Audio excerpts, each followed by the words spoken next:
అనకాపల్లిలో తారలు దిగివచ్చిన వేళ ధరలు దిగివచ్చిన వేళ ఏప్రిల్ 3న శుభప్రదం షాపింగ్ మాల్ ప్రారంభోత్సవ వేడుకకి శుభాహ్వానం.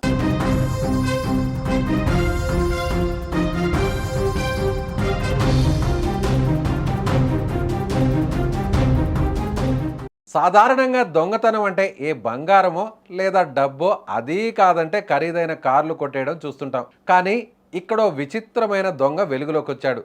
వాడు కొట్టింది కోట్లు కాదు, వంట గ్యాస్ సిలిండర్లు.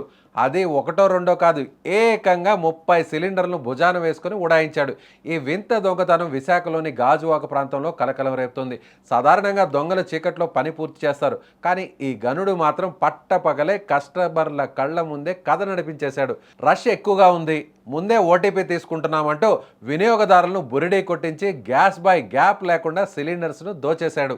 విశాఖపట్నం జిల్లా గాజువాక పరిధిలోని చిన్నగంట్యాలో ఉన్న మణికంఠ గ్యాస్ ఏజెన్సీలో ఈ ఘటన జరిగింది. అక్కడ గ్యాస్ బాయ్గా పనిచేస్తున్న అప్పారావు అనే వ్యక్తి తన తెలివితేటల్ని తప్పుడు దారిలో మళ్లించాడు.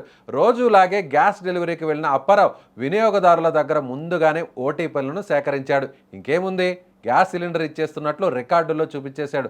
తీరా చూస్తే గంటలు గడిచినా ఇళ్లకు గ్యాస్ రాలేదు, కానీ ఫోనుకు మాత్రం సక్సెస్ఫుల్లీ డెలివర్డ్ అనే మెసేజ్ వచ్చేసింది. దీంతో కస్టమర్లు కంగారు పడి ఏజెన్సీకు పరుగులు తీశారు.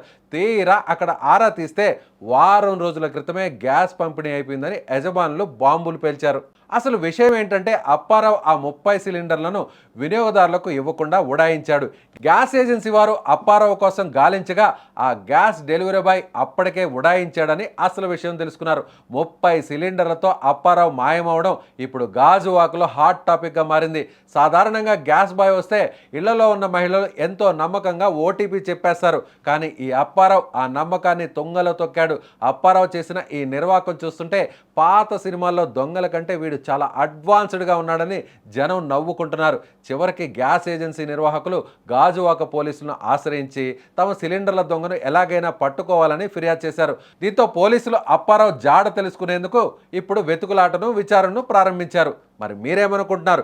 ఇలాంటి టైంలో గ్యాస్ డిమాండ్ను తన జోబుని నింపుకోవడం కోసం వేసిన ఈ ఎత్తుగడ గురించి, డెలివరీ బాయ్ తెలివితేటల గురించి మీ అభిప్రాయాన్ని కామెంట్ చేయండి. అది మేము మేము 1 మంత్ బ్యాక్ మేము బుక్ చేసాము, కానీ ఇప్పటికి వచ్చి గ్యాస్ రాలేదు. కానీ అలా తిరిగితే మరి ఎలాగైతే వచ్చిందో తెలియదు. డెలివరీ అయిపోయినట్టు 6/3/2026 డెలివరీ అయిపోయినట్టు వచ్చింది మెసేజ్. మరి ఆ గ్యాస్ సిలిండర్ ఎవరికి డెలివరీ ఇచ్చారు? డెలివరీ ఇచ్చినట్టయితే మేము ఎందుకు వస్తాం ఇక్కడికి? అంటే ఇది మాకు తిప్పించడానిక మీరు చేస్తున్నారు, లేకపోతే దేనికి? ఇప్పుడు ఎక్కడా పొరపాటు లేదంటున్నారు. గ్యాస్ బాయ్లు అడుగుతుంటే వాళ్ళు రెక్కలేసి సమాధానం చెప్తున్నారు. కుక్కను చూసినట్టు చూస్తున్నారండి. ఇక్కడ మేము డిపాజిట్లు కట్టుకొని సిలిండర్లకి అయినా సరే మేము ఇచ్చేస్తున్నామంటే, బుక్ చేసుకొని ఉంటున్నామంటే ఏంటి భార్య బిడ్డలు మరి కూడి ఇప్పుడు ఒక చేతితో బియ్యం ఇచ్చి ఒక చేతితో గ్యాస్ లేకపోతే ఎక్కడికి వెళ్ళి బతకాలండి పిల్లల? గాజు అవుతుంది, చిన్నగడ్డలో ఉంది. మా దగ్గర పనిచేస్తున్న గ్యాస్ బాయ్ అప్పారావు ఆయన కస్టమర్స్ దగ్గర సిలిండర్ తీసుకొని, ఎంటీ సిలిండర్ తీసుకొని వాళ్ళకి ఫుల్ సిలిండర్ ఇవ్వకుండా వాళ్ళని నమ్మించి మోసం చేశారంట.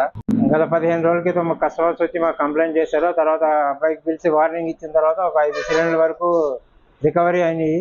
ఇంకా 25 నుంచి 30 మంది దాకా బాధితులు ఉన్నారు.